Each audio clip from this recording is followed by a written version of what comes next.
To discuss the conflict in Israel and Gaza is a TV host and satirist, Bassem Youssef. Bassem, it's great to have you back on the programme. I wish it was under different circumstances. First of all, what is your reaction to what happened on October the 7th? Oh, it was terrible, of course. I mean, we kind of get our news kind of also secondhand because, you know, my wife's family, they live in Gaza. They have cousins and uncles there. And their house also was bombed. We haven't been able to communicate with them for the past 3 days. Communication are lost. So we don't know actually what is the how are they doing. But you know, we're used to that. I mean, it's just like it's very repetitive. We're used to that. We're used to them being bombed every time and moving from one place to the other. You know, it's just like those Palestinians. They're very dramatic. Israel killing us. But they never die. I mean, they always come back. You know, they're very difficult to kill, very difficult people to kill. I know because I'm married to one. I tried many times, couldn't kill her. I mean, there's a dark humor there, and I understand why. Because no, it's not dark humor. I try to get to her every time, but she uses our kids as human shields. I can never take her out. Again, I understand the humor, but to be serious, Bassem, about this.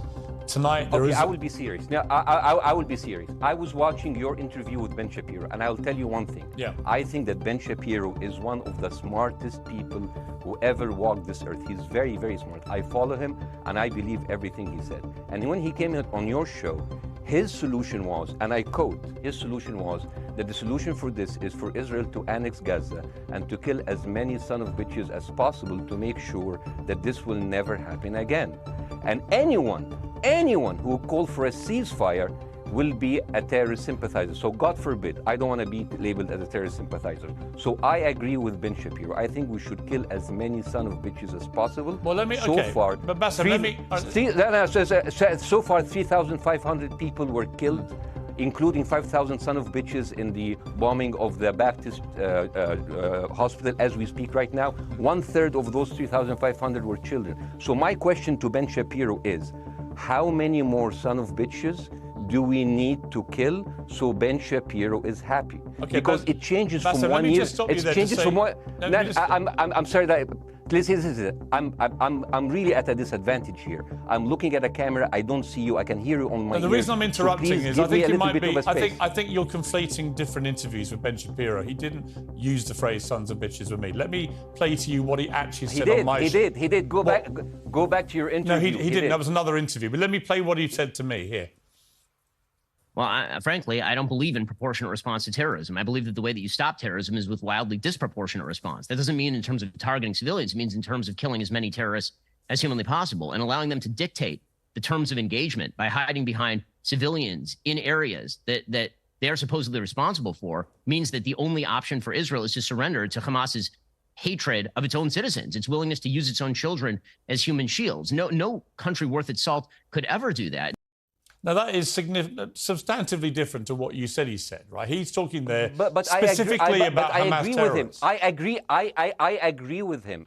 The thing is, the question is, what is a proportionate response? Because it has been different from one tier to another. So if you look to this graph, for example, this is the death of Israeli and Palestinians, and it's changing from 1 year to year. It's like fluctuating like crypto. So my question is today, what is the going rate today for human lives? I mean, 2014 was a great year for Ben Shapiro. 88 Israelis were died, and there was 2,329 Palestinians killed on the other side. That is one Israeli for 27 Palestinians. That is a very good exchange rate. What I'm saying is, what is the exchange rate for today?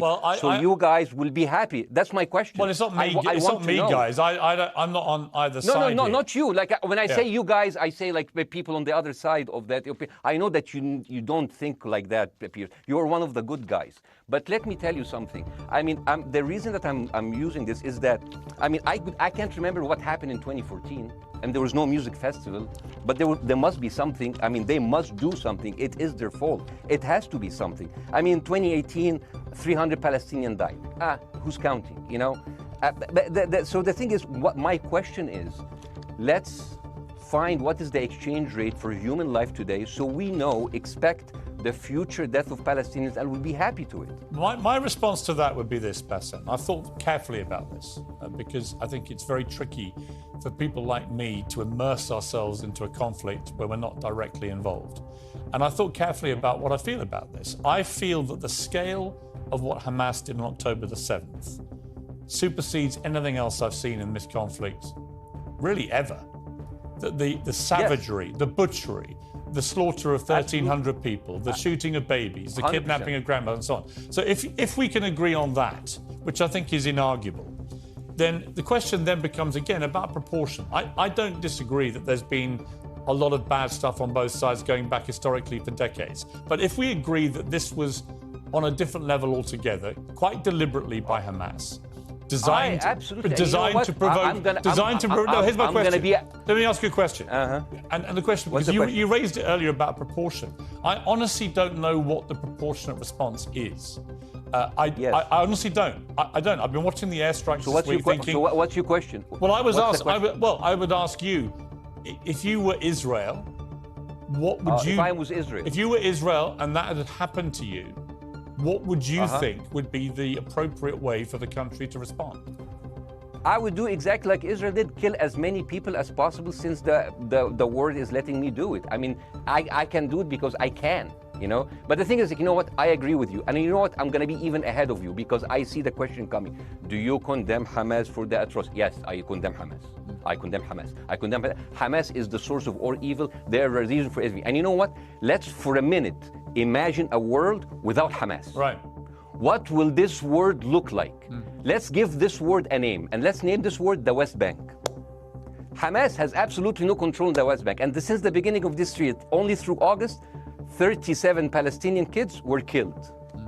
No music festival, no paragliding, no Hamas.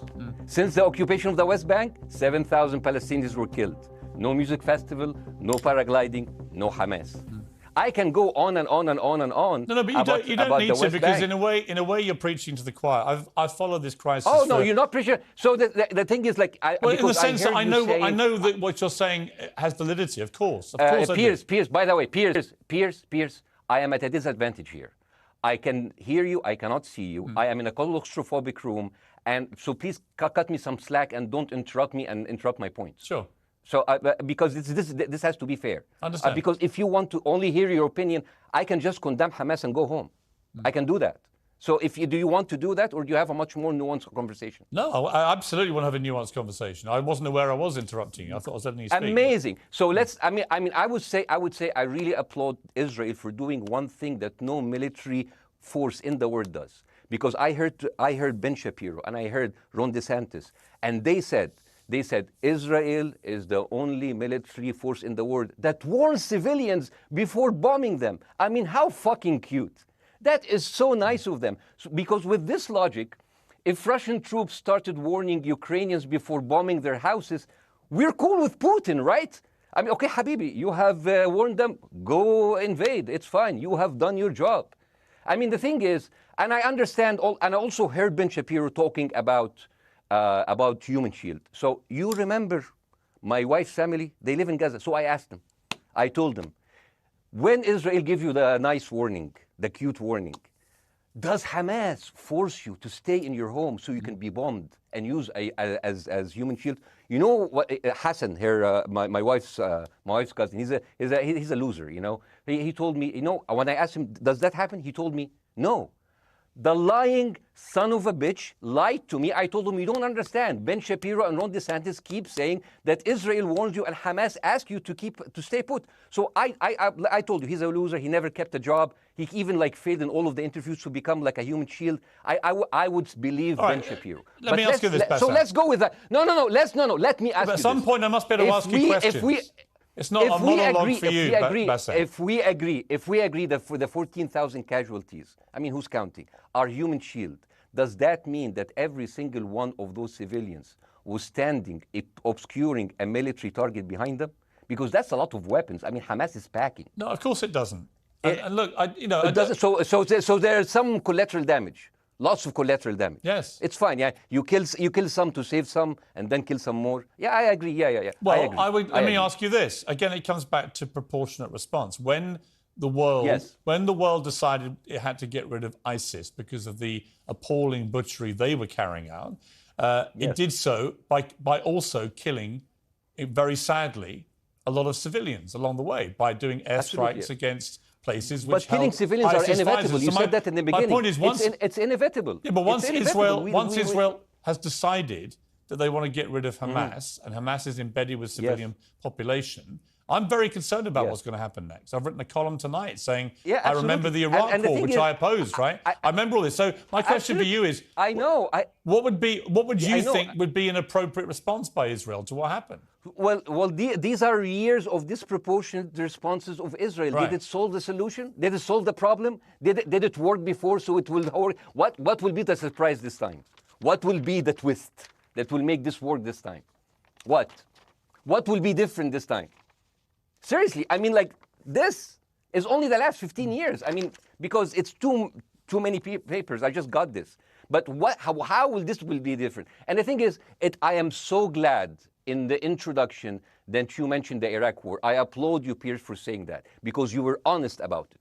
You said that spreading lies like WMDs make people look at those people as less of humans, and they would accept the death of 1 million Iraqi, whether by sanctions or by invasion, right? You are a good man. This is amazing. And you know what is similar? Is when you spread the lies of 40 decapitated babies, although it was refuted. So what happens when people hear that, killing babies is horrible. But when you say decapitated 40 babies, you are planting a certain image with a certain trigger in people's mind. Who has said that? Who has said 40? Who has said that? Who has said that? 40 decapitated. Who has said that? You have repeated. No, I haven't. What? I've never said that. You haven't said on your show 40 decapitated babies? Never. Ben Shapiro didn't say it? No. Ron DeSantis didn't say Nobody it? has said Okay, Piers, no, nobody said it? No. Oh, okay, maybe I am wrong. Decapitated. Here's you're wrong. I've never said that. The thing, what happened, no, you're wrong. But the thing is, when Iraq, the thing is, the same thing is happening in Iraq. Ben Shapiro once tweeted, not even about Gaza, about the West Bank, when Israel continued to build the illegal settlement. He said, 2017, Israel likes to build things, and Arabs, not Palestine, not Hamas, Arabs like to bomb crap and live in open sewage. Yeah, I thought that was very the Israeli defense minister, he said, those are human animals. And the thing is, Ben Shapiro should know better, because, long before the Holocaust, before Jewish people were thrown in the gas chambers, the Nazi propaganda called them rats. Now, as a human being, I will never accept that another human being being thrown into a gas chamber. But a rat, kill 10, kill 1,000, 3,500. They are son of a bitch. They are human animals who live in open sewage and decapitate babies. And because of that propaganda, Mr. Morgan, that guy in Illinois, the 71-years-old guy, he killed, stabbing the 6-year-old Palestinian kid in Illinois 26 times. And he used to play with him. They used to be friends. But he went in, marching into their apartment, stabbing his mother and killing him, shouting, all Muslims could die. Yeah. It took you 80 years to change one word from Jewish to Muslim.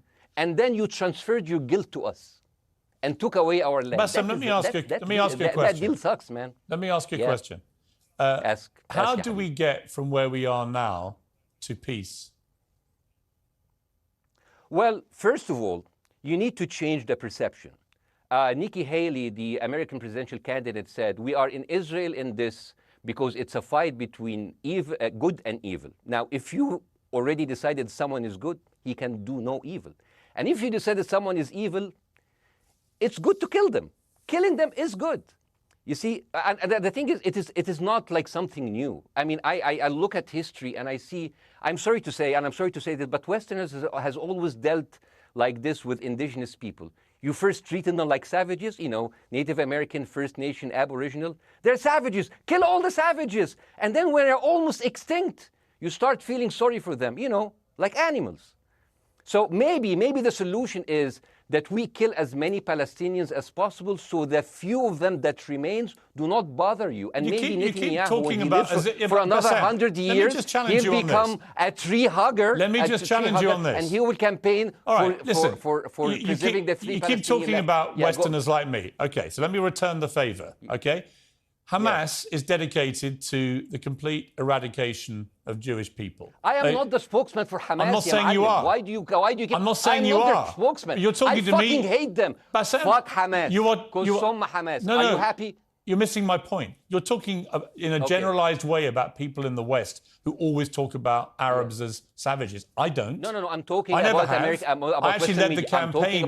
I led the media campaign in this country against the Iraq War. Okay, so I don't see people in the Middle East as savages. But what I would say is, I'm talking about you. You're great. No, it's not about me being great. It's about the way Hamas behaved on October the 7th. Like savages, like a pack of savages. It was the worst atrocity against Jewish people since the Holocaust. There has to be, a response. My question for you is, notwithstanding the history, Bassem, what is the proportionate response? But I don't know. But there's no Hamas in the West Bank, and they're still dying there. So what's your excuse? I don't have any excuse. Okay, what's your explanation? Sorry, my earpiece went down. Listen, I don't make any pretense that this hasn't been a massive problem. Okay, between Palestine and Israel going back to the mid-40s. We all know this, right? Piers, listen. I'm not saying that you're making excuses, but if you are adopting a certain point of view, you have to at least defend it. I'm telling you, there is no Hamas in the West Bank. What is the excuse? Not your excuse.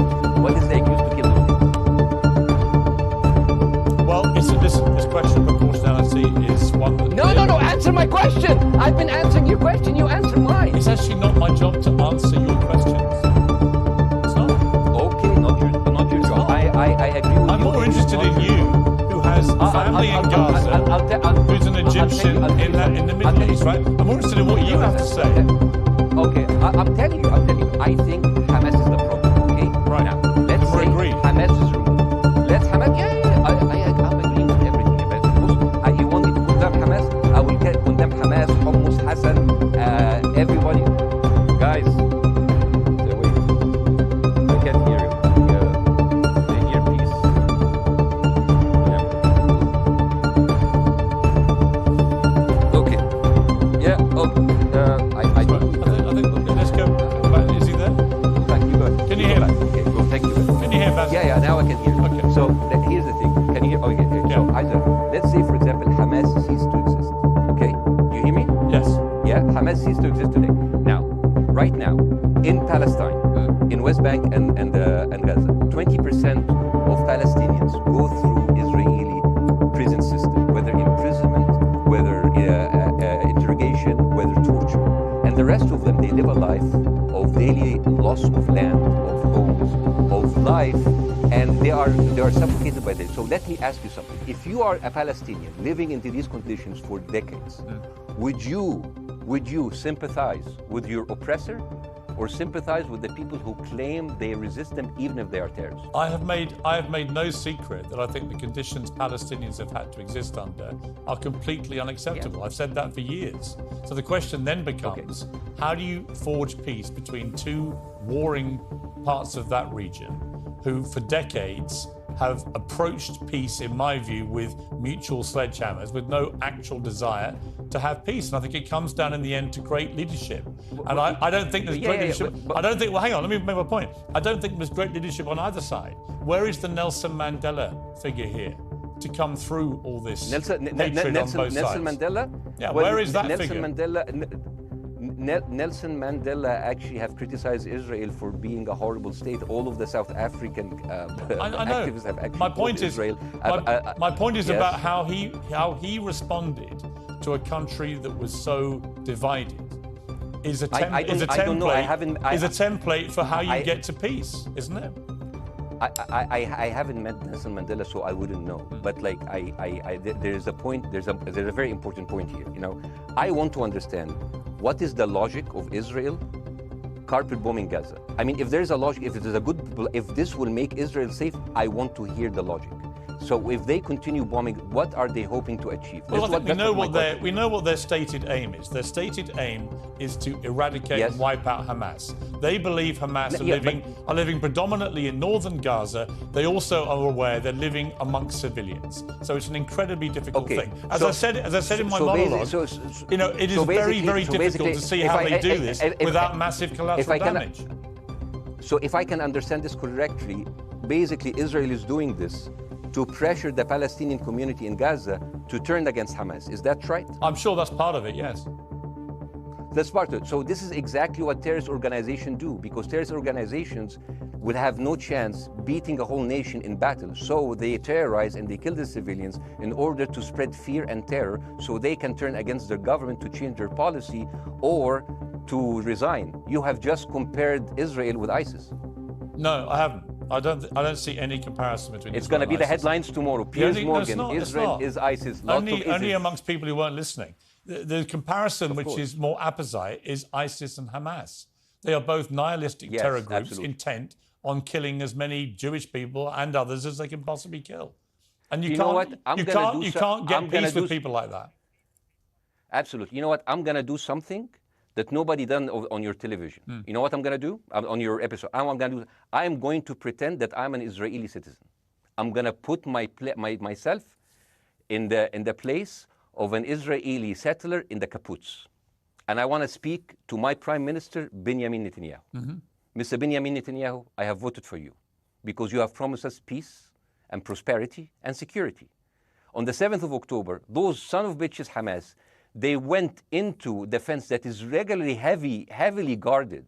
Usually if there's like a dove that comes close to it, it will be shot. Those people went in and they went for 6 hours before IDF forces was deployed, killing our friends, our families, kidnapping our grandmothers and babies, and went in. I want to ask you, Mr. Prime Minister, after you have fractured the Israeli community and you have fucked our courts, our Supreme Courts, what are you doing with the money being given to you, to the United States? Also, you are carpet bombing Gaza with absolutely no regard to our hostages, our people. I heard a rumor in the kibbutz that you're doing that you let that happen as an excuse to carpet bomb Gaza, so you push them into Sinai. And I didn't believe it. It's like, not my prime minister. He can never do that. And then I watched an interview for Danny Ayalon. He was your chief advisor. He was also the Israeli ambassador to the United States. And you know what he said, Mr. Prime Minister? He said that the solution for those Palestinians is to go into a vast land of Sinai and live into tent cities temporarily, temporarily, wink wink, until we build Gaza again, and then we invite you back. يعني عبط احنا بقى. يعني فاهمني؟ As we've seen this movie before.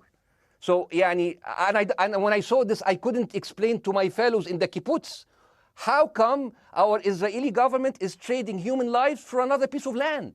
So as an Israeli citizen, I need to hold my Israeli government accountable. And as an American citizen, I want to know all of these money that we are giving to Israel. We're giving them $4 billion every year. Joe Biden said it's the best investment America ever done. Well, if I am in the place of Joe Biden, I would say, sorry, don't speak. I would say, if I was Joe Biden, I would go down and whisper in the ears of Netanyahu and tell them, I hate bad investments. They haunt me, like Littlefinger in Game of Thrones. But the thing is, this is the problem. Israel always victimizes itself, and I have never seen a victim putting their oppressor under siege and bombing them 24/7. Israel wants you to believe that they are the victim. Dealing with Israel is so difficult. It's like being in a relationship with a narcissistic psychopath. He fucks you up, and then he makes you think it's your fault. All right, you Bassem, look at Israel as Superman, but they're really Homelander. Bassem, Wallahi, they are shooting Bassem, fish in a barrel, and they are annoyed with the splashes. Bassem, I want to say two things. One, if you could just slightly manage your language. We are uncensored, but if you keep swearing, I'm very sorry. We have to apologise to viewers who may be offended by that. I apologize. But I understand passions run high, so let's not get too bogged down about the odd swear word. I apologize to the viewers. I apologize to the viewers for my language. My second question is this: after the sight of dead civilians. After the break, we have the managing director of the Daily Wire, which is Ben Shapiro's company. We were going to interview him on his own, but he's happy to come on and talk with you directly if you are prepared to stay. Well, of course, I can stay, but again, I am I am in a disadvantage, and I would like to have my space to respond. Okay, we'll come back after the break. Because here's the thing. There's Bassem, two things we're I want going to go to a before, break. all right? When we come back from the break, it'll be you and Jeremy Boring from the Daily Wire. I have news. We're taking a short break, Bassem. I'll be back. Welcome back to Uncensored. For more on the situation in Israel, I'm joined now by the CEO and co-founder of the Daily Wire, Ben Shapiro's partner, Jeremy Boring. Jeremy, thank you very much indeed for joining me. I'm sorry we demoted you earlier to mere MD. You are the CEO and co-founder. You know Ben Shapiro better than anyone, really. I did a big interview with Ben, obviously, the other night, which went around the world and has sparked a big reaction, including from our guest, Bassem Youssef, who's still with us.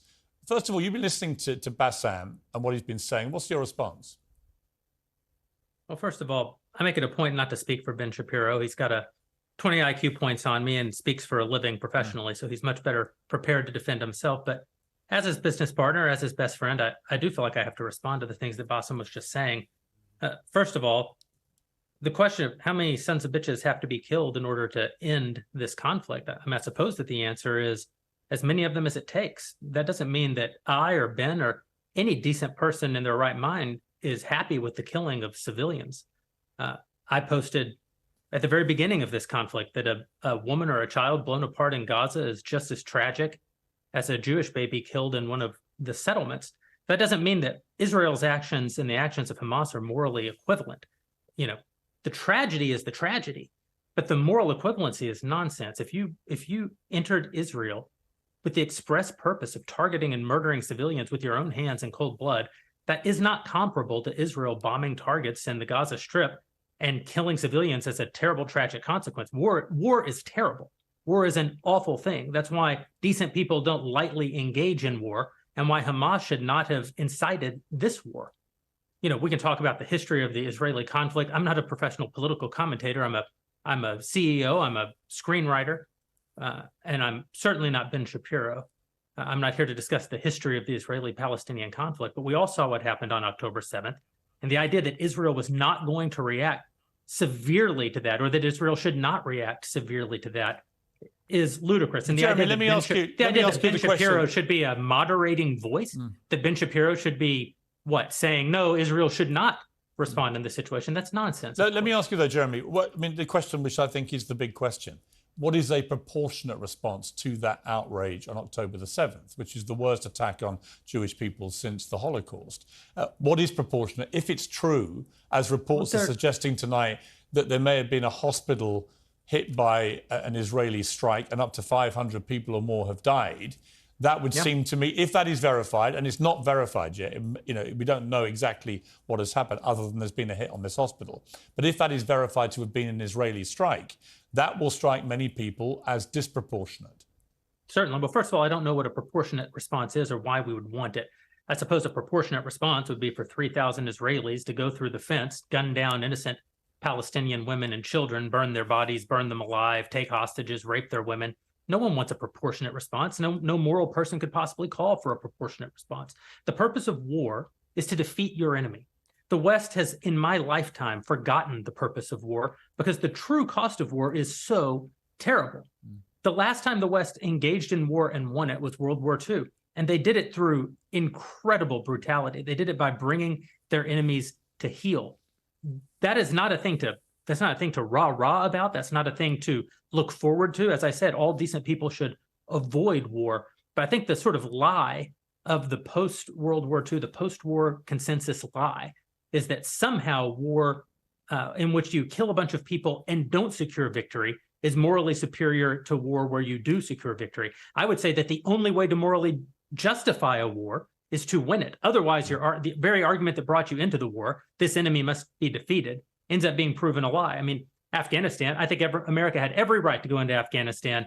The Taliban was harboring Osama bin Laden and Al-Qaeda. Al-Qaeda flew planes into buildings in the United States, killed thousands of our citizens, brought the nation into untold agony, pain, and horror. America had every right morally to go in and destroy the Taliban and destroy Al-Qaeda. Yeah, but I would argue, the Taliban now rules in Afghanistan. The war was not won. But that's my point, actually. I've done a column about this tonight for The Sun here in the UK, which is I was editor of a newspaper when the Iraq war happened. I opposed it very aggressively as the editor of the recall. paper.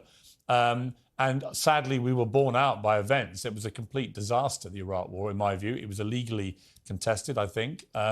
And the consequences were appalling in terms of loss of life, 1 million people, in terms of ISIS being allowed to breed and create their merry hell around the world, in terms of complete dismantlement of Iraq itself as a functioning country. And I think Afghanistan, again, 20 years of attacking an enemy, which is now running the country again, seemed to me, again, to be kind of pointless. And I do wonder whether Israel, in its blind fury, which I completely understand, has thought through the consequences of actually launching a full air, ground and sea offensive into Gaza as to actually what happens at the end of that. Well, I suppose Israel wasn't really given the opportunity to fully contemplate what the consequences of that action might be, because Israel didn't instigate this war. This war was instigated by a horrible terrorist attack on Israel, and a state is put in a position where it has to respond. Now, one might argue that the very fact that Israel has yet to actually launch their ground invasion means that they are actually making a calculation about what the cost will be, what victory looks like. Any rational person, any decent person can engage in a conversation about what is the appropriate response for Israel. Of course they can. But this sort of moral equivalency thing, I don't think is a sign of decency to engage in a conversation about moral equivalency. Let me bring Bassem back in. You've been listening to this, Bassem. What's your response to what Jeremy's been saying? I'm sorry, I didn't catch the gentleman's name. It's Jeremy Boring. He's the chief executive of the Daily Wire and co-founder with Ben Shapiro of the Daily Wire. Hi, Jeremy. Please say hello to Ben Shapiro and please tell him that I do think he is the smartest person to ever walk the earth. Thank you so much. So, as a response to Jeremy, I agree with everything you said. I mean, what is disproportionate? I mean, he just used the examples from Second World War and America, showing that civilian casualty is. I heard his voice. He was very sad. And as he was telling us, it is so inevitable to kill so many civilians because it's something that we cannot avoid. I hear the sadness in his voice. And I know that it's a very difficult decision to kill all of these civilians because that's for a higher cause. And I understand. But my question, I have two questions. The question is, how can you justify the killing in the West Bank where Hamas does not exist? And if the disproportionate response during over all of these years have actually worked, what will be new this time that did not happen before? I just want to. That was my question. Okay, that Bassem, was my question. I'm gonna. Okay. So now, if I ask the question, can I say something on my side? Well, Bassem, with respect, a little bit personal. Bassem, with respect, I gave you half the show to have your side. Jeremy's had a lot less time. I'm going to have to. You move want me on. to leave? Bassem, I'm going to have to let you go because we've been on air with you for 40 minutes. Oh, okay. Now. Bye bye. But listen. Bye bye. I would like to talk to you again, and thank you for joining the program. I appreciate it. Oh, by the way, my wife's family is all right, and they sent us a house. It's bombed. It's beautiful. It's going to be a good like Halloween theme. So well, I'm very sorry for what your family are going through in Gaza, and I mean that very sincerely. By the way, I don't know. I don't know I don't know him. By the way, I haven't actually met them. They didn't even come to my wedding. They couldn't because they are stuck in Gaza, and she never saw them because Gaza is not a destination. Bassem, as I say, we hear their voices, and it's they die. It's fine. It's fine. Bassem, I wish your family all the very best. Thank you for joining me. I appreciate it. I don't.